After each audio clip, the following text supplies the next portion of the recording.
Hi, it's Rich and Crystal in the car. I want you to know that let's just start from the beginning. Steve Isonides and I, no one will disagree, we're in a relationship together for over 5 years and we're engaged. If one of you out there had a breakup with their partner, like my mum and dad or my brother and sister or you and your partner, there would be an equal, equitable and lawful settlement of assets, wouldn't there? This didn't occur from the man who threatened a hitman on me and exploited me financially and sexually for 5 years. And the evidence for that is on my website, which is really fitting, called killim.info. There's evidence of his pay sheets. There's all the evidence you ever need. I don't know how the world is not acknowledging this. And the powers that be, i.e. he worked for ASIO, have power structures that are systemic, and they go right to the top, and they are willing to exploit me in favour of people with money, privilege and power protecting their money and their reputations. But as a person who has been absolutely and categorically character assassinated, they're exploiting me. Now, my vulnerability, of course, is that I apparently have a mental illness. Now, I've clearly indicated, I've tried to acknowledge for a long time, these systems of oppression go one after the other, and looking back in hindsight, I've been set up to fail. This has cost me an overdose, first of all, with the Dr. Whitaker case, and that was framed further at all the agencies. Mr. Ball of Ball and Partners was his lawyer, who asked me to advocate for him, to approach him on a legal level. He informs government policy and sits on the Australian legal bar, and he informs the Ombudsman. This is an absolute setup. It is a conceited amount of arrogant privilege that you would set someone up to fail, and it's inequitable, it's unfair, and it's exploited an already vulnerable person, me, and that person then was framed at two VOCAT cases. One, I saved a man from getting beaten up. That was heroic of me. Got me beaten up, hospitalised, broken bones, all that kind of stuff. And they pinned it on me. Now, I was the principal aggressor, apparently. There is video footage of the entire incident, and the dancing dog and the police freedom of information refused to release the information which would exonerated me from all wrongdoing. But my name was cooked long before that. Who remembers losing their virginity? Well, most of you will say it wasn't a pleasant experience, but I had an interesting one because I wrote about it in a public Human Rights Award-winning book, for which I was then exploited, framed as a sexual deviant and all that kind of stuff. And it was consensual. It was regretful. Hi, Debbie Morgan. How you going? And it was just a way of scapegoating someone, you know. And I really believed in the advocacy of the troubled young person, and actually went around and spoke about that for the next 20 years, leading by example and doing it out of altruism and goodwill to help, to share stories, and to value my experience and learn from it, and to value other people's experiences and learn from that. And to that, I was utterly exploited. Alan and Unwin saw the book coming, and I think they thought they could frame me, or either column A or column B I was, because the Herald Sun, where I used to work as an illustrator, framed me with a big spreadsheet saying my descent into madness. And that was the catch cry for absolute character assassination. I was working at The Age then for about 5 years, and within about 3 weeks, I'd lost my job. Jamie Brown, the homophobic manager, and Louise LaRocca, the born-again Christian, conspired to get me out of the fucking place. No one had my back there. I lost my case, discrimination, Victorian Human Rights Equal Opportunity Commission. I had a Human Rights Award from them. They didn't stick up for me. They exploited me. And I went across to work in mental health, where I had a bit of a breakdown. But just going back to that story before, there is a conspiracy to pervert the course of justice. It is endemic in Australian politics, and it specifically has to do with me. And I'm not, I suppose, the average everyday person, because I have spoken in Parliament.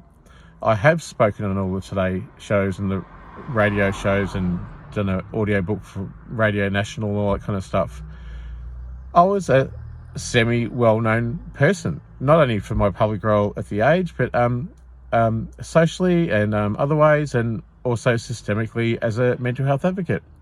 And then I was so exploited that I actually spoke from Montreal to Dubbo to Warrnambool, keynote conferences, you name it, I spoke at it. And I did that a lot out of altruism and for assisting people. And what was I going to say? That's the trouble with my memory now. I forget. What was I going to say? So I did that for 20 years, but I was exploited. Now there's this movement of exploitation has dogged me my whole life, and there is there's a conspiracy to pervert the course of justice in Australian politics, directly relating to me, exploiting the idea that I'm some kind of sexual predator and madman. And the other thing is the conspiracy to pervert the course of justice victimises a single person, me. And that's against the law. I've tried to call the Australian Human Rights Commission, where I lost $1 million to a prejudiced situation and a conciliation, which was supposed to be neutral, but was free kicks to the other team. The recordings of that are on the website. Additionally, I lost $1 to $2 million at AFCA, the Australian Financial Complaints Authority, where Tim Goss and Peter Fisher and the other cohorts and nepotistic privileged people with money dogged me and knew who I was, and they absolutely exploited me and set me up to fail. And there actually was a conspiracy to pervert the course of justice happening, a set up to fail methodology that is only really clear in hindsight, and it was absolutely real. I lost $1 to $2+ million there. I have then gone forward in life. I've done a PhD. I've got a doctorate. I'm not stupid, although I'm very forgetful now that I've actually attempted suicide inside a hospital from Steve pulling punches because I threatened him about the detriment he owes me. And I end up in the hospital, and they treat me terribly there. Dr. Kumar there, he knows about Steve and his murderous ways, and how he exploited me, and how I was scared of him because of his threatening nature, and how he threatened to destroy me, and the toxic nature of how fragile that was. And Steve left me homeless, squatting with his dying dog, tricked me into believing there was no equity, and then threatened me with a hitman. Well, I finished my PhD, and then I moved on, and I failed 2 VOCAT cases. That's right. One failed that, and then failed another one, my own child sexual abuse case, where I was the victim, and I'd realised later in life and named it and called it. I was set up as an extortionist by Mr. Ball, and for the Whittaker case, because I had an innocuous recording. Now, I know when prejudice is being spoken to me. I feel it in people's bones, and I feel the energy. a lot of the time I was very sad with Dr. Whitaker, and I spoke about suicide a lot and I was serious. That wasn't recorded with any extortion in mind. That was recorded to actually check the reality of what was doing, and I've done that for many years, recording things. Mr. Ball framed me internally to government agencies at APRA, at NHPOPC, at IBAC, at the police and the Victorian Inspectorate and the Ombudsman as an extortionist. At the same time, I gifted back $100,000 to Mark Eng. He was the person who used to have the house where me and Steve were in Footscray. And he saw how I loved the house in my art, and he gifted me that money. And then he said it was a mistake, so I gave it back. That's how much I care about money. I actually don't care about money. I do care about human rights, and I care about equality, and I care about equity, and I care about a fair, just system. And as it stands, I am not a member of this society because it's gone right to the top. My work cover didn't pay out with a legitimate realization and stress that I was framed, and the additional stress of doing my own client's vocat case when he had heinous child rape and incest issues, and I was collecting and collating his story for 2 years, and it stressed me out. When I finally got news that the magistrate said I was doomed to fail, that was rather colourful language for a sexual abuse survivor, I had a break from work, and then the CD came in the mail because the lawyer didn't give me any response whatsoever from the case, which is illegal again. And when the CD came in the mail, I took time off work. I thought I could claim on HCF, my income assist. And I tried to do that, and to this day, they refuse to pay me. They have been called out as a part of this movement to destroy me financially, and they are absolutely complicit in the conspiracy to pervert the course of justice, and they owe me at least $75,000. So they're caught up in it too. And then work cover didn't pay. It's been over 18 months. Work cover haven't paid me a cent. Everyone's splitting hairs and doing the delay, deny, defer model until I'm at great risk. And I am at great risk. And further to that, at that time, and then I was hospitalised because Steve's pulling punches behind working by proxy from afar to try and punish me for going after his money. And there is absolutely no reason why a single person out there watching this shouldn't say, Rich has had a bad time. He's obviously been exploited and framed, and there is an equal, legal, equitable settlement to be had between Steve and Rich, and Steve sold a house while we're together for $1.1 million. In addition to that, he's got $1 million in super, Telstra shares. Any person in the world could intervene in this situation. He's one of the kingpins that underpin my persecution by the mental health system. And further to that, I then suicided in Werribee Mercy Hospital, a fair income attempt that was deemed a fatal injury, and everyone just moved on. There was nothing to be seen, no one spoke, and no one stood up for me. So I did. I stood up at again, the Health Complaints Commissioner, the Mental Health Complaints Commissioner, all these other places, the Ombudsman, Ben Calder, again, government, he agreed or ruled that there was nothing about suicide inside a public hospital with an agreed illegal contraband that was apparently fatal, and that I was accidentally revived from by chance because I was found with no pulse. He sees that as no problem, and the apology was enough. And the apology from the hospital was that we're sorry for returning a broken, used toilet brush in your clothes, because I tried to slit my artery open with that. And they said it's not our policy to give away hospital property. And with that audacious, rude and obnoxious apology that was meant to rubbed me up the wrong way, and it did, with an amount of protection that only a systemic and brutal fucking conspiracy could withhold. They dealt that to me, and I further suffered. I have never got any justice. Not my parents, not my sister, not my brother have ever stood up for me in those aspects, and they have demonized me for being, either crazy. They're all internally homophobic, so that's easy to exploit. And my sister says on my birthday 2 years ago, "You're a druggo and a schizo, and get the fuck out of our lives." Thanks, Jodie Bonjetti. I have pity for you and all the other people that haven't stood up for me, because you're actually just scared. You're scared that I'm a truth speaker, and scared I'm going to call you out. And, the reason you hang on to such wealth and prosperity as a favourite child is that you're scared of not being around the other people, of being alone, and of not mimicking the same fucking diatribe that mum and dad had, house and kids.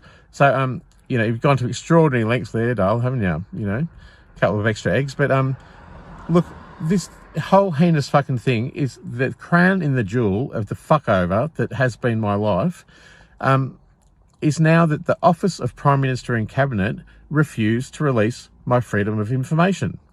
Well, this is interesting, isn't it? He's the highest in the land, and they absolutely refuse to release a single document, and they first tell me there's thousands and thousands of matches, and then they turn around, you don't exist. And that's exactly how society wants it, and everyone watching this is absolutely complicit, because no one has intervened. No one has said to me, well, shit, what's happening to Rich? Let's help him. Let's go to the police with him. Let's get him a lawyer. Let's value his human rights. Let's try and pay him back for the enormous amount of altruistic work he did for 2 decades, and help him now that he needs help. I sit behind my computer and I try and find a new way to try and disledger a semblance of human worth and dignity. And it has never occurred, and I've just not got any traction anywhere. No insurances pay out, work out anything financial, and it's all exploited via the channel of mental illness, and or being gay, or other prejudices that I've been framed with. I'm a human being. Even if I was a rapist, dog fucker, pedophile, you would have an amount of worth. But since I suicided successfully, mind you, and it was a fatal injury in February 2021, I was quickly sewn up, filled up with blood, dumped unceremoniously from the hospital, and from that very moment, and before that, way before that, as the setup will go and the conspiracy goes, I have been rendered a homeless, innocuous, political scapegoat and a vagrant.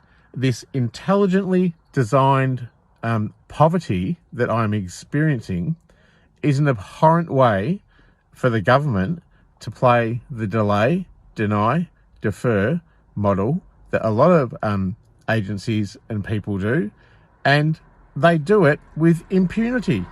No one cares. I can't get one person in this world to say, why doesn't Rich get some justice? Why hasn't he been paid his work cover? Where are all the people in my life sticking up for me? I do feel like there's an allegorical resurrection thing happening there, like I was basically crucified in the hospital from systemic government abuse. It was low down on the percentage of mental health, and a big bit on it was a rational reaction to actual systemic oppression and vile victimisation. And to that, Dr. Lagrasso, at that when I survived the suicide attempt, said in the exit notes, I am neither psychotic nor delusional, and I am grossly aware of what's happening, and I fucking am. And further to that, yesterday, I've been re-hospitalised again and again I've been cuffed by police, nearly tasered. It's been an absolute fucking poverty-driven and systemic conspiracy victimizing nightmare. Not one person has had my back. Not one person has advocated me in the same way that I advocated for total strangers for 20 years. In that way, I feel forsaken because I, by the hand of fate or something bigger than myself, am existing again. I'm here. Not that it matters, you know. For 18 months or more, I've been systemically oppressed and an intelligent, hello Crystal, intelligently designed vagrant, and my friends, my family and society have sat and watched and waited. And what are they waiting for? Fucking kill me already, you know. I have no food. I'm squatting. I've been squatting now for 4 or 5 months. There is a human rights law in this country that says that, not even to do with the Charter of Disability with human rights for the people with a disability, which says I must not be exploited or victimised. I must not be arbitrarily denied life. I must have equal access to the law and equality before the law. This has not happened. I have been absolutely fucking blindsided. And apart from that, it's just about very human worth and dignity. Like, I'm an innocent person. I'm not perfect. I'm an earth monkey. We make mistakes.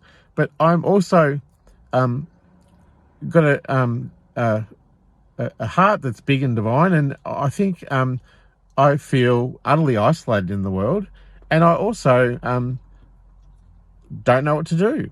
I feel like I'm very sad for all of you because you've all witnessed this. I'm not just a person. I'm an exploited person and a well-known person. And now I was semi-famous. Now I'm infamous. And that seems to be a bigger reason for the silent treatment endemically from family, from friends, and from acquaintances, and a reason to burden me even more. What more do you want from me? I've got nothing. I've got no one. I feel sad for humanity because they believe libel and slander and they're prone to gossip. And I'm a complex person. I'm a multi-dimensional person in a shamanic way. And the base libel and slander that people believe, it's for common minds. And it's a common persecution that I'm suffering. And it's so absurd. I mean, I can barely believe this is happening to me. People have inherent rights to have legal representation. I'm framed from every legal place that there is. I've never had a lawyer, despite all this injustice. I've been framed outside, and I don't exist in a alleged way in legality in this country. And you wouldn't read about it. The Office of Prime Minister and Cabinet, even AGIS, who investigate ASIO, are going to investigate. So they're all protecting each other. You know what you can't stop me doing is speaking. And even though I've got a memory detriment now, and I know how my brain works, and I know that's true, from the fatal injury in hospital and losing all my blood, see what I was going to say. Yeah, yesterday, I was threatened, and if someone holistically cares for me, they must care about your income, your food, your that you got friends. There's a whole lot of things a holistic person has to have, and I advocated for that for many years. Me singularly, when I come to people with a problem, no one treats me in the same way I treated the world. They treat me, haven't you got a doctor or a family to look after that? My mother's a narcissistic freak. Love you, Mum, but gee, you hard work. My father, he's distant and aloof, an emotional roller coaster. And my sister, she fucking hates me. I couldn't think of a family doing more to damage and victimise one single person as a scapegoat in the unit and damn them to hell. I haven't even spoken to my brother in a couple of years. And I just went around to a friend's place, and they say, I'm in the middle of work, and I'm going, I've just threatened to top myself unless I get legal representation. And she goes, well, as if it was,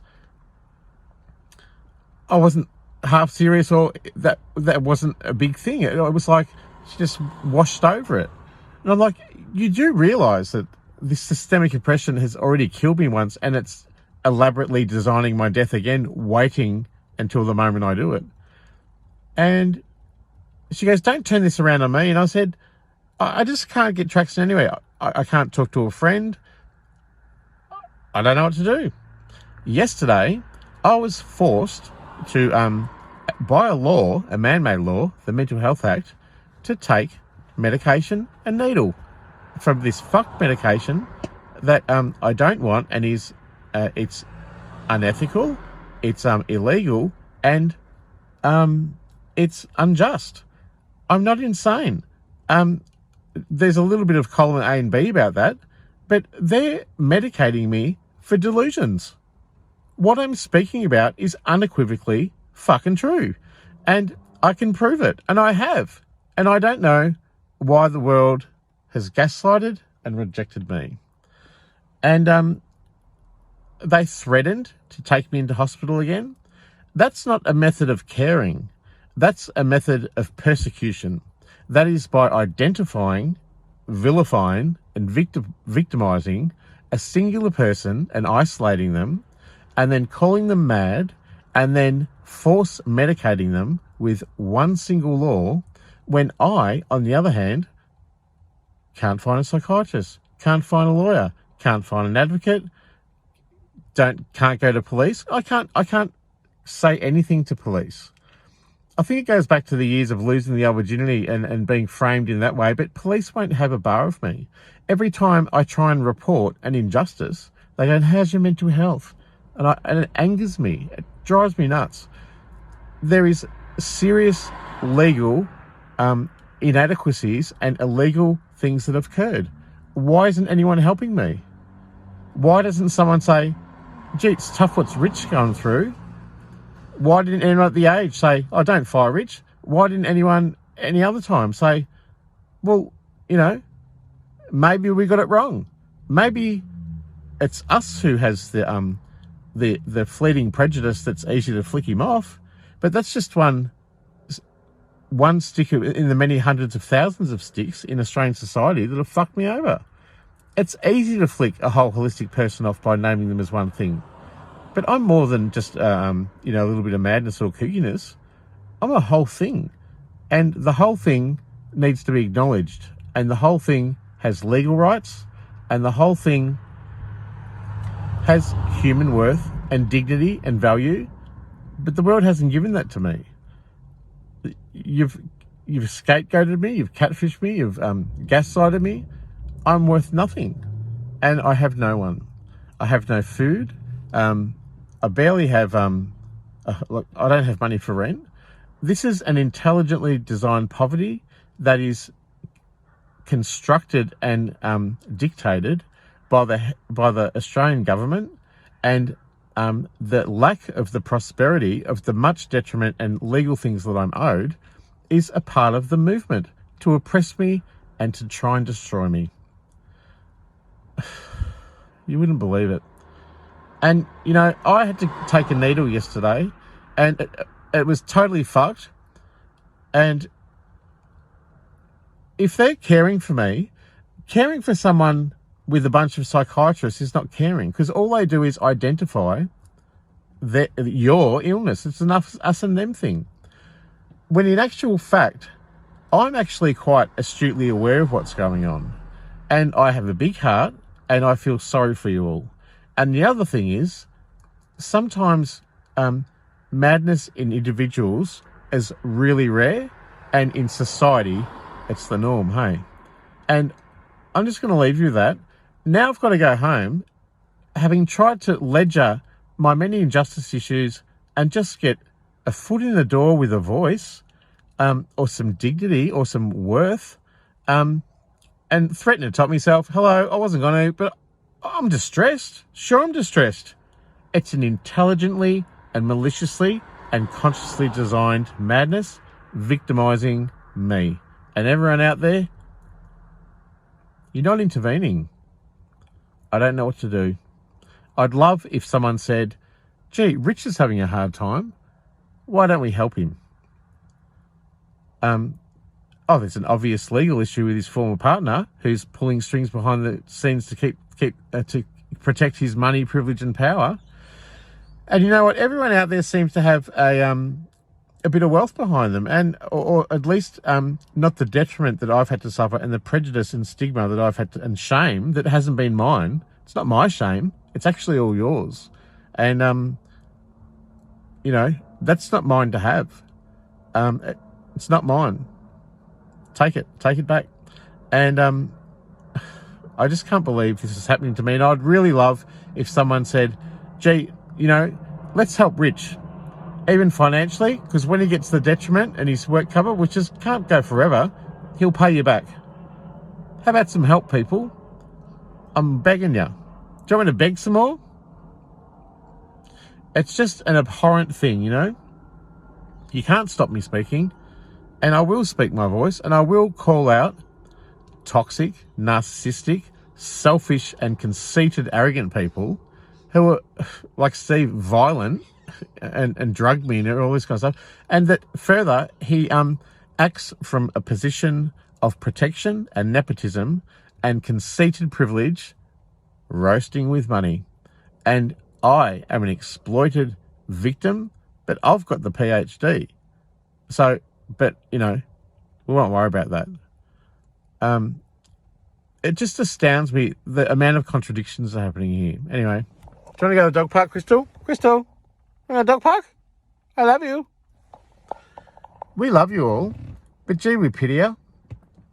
Please help me.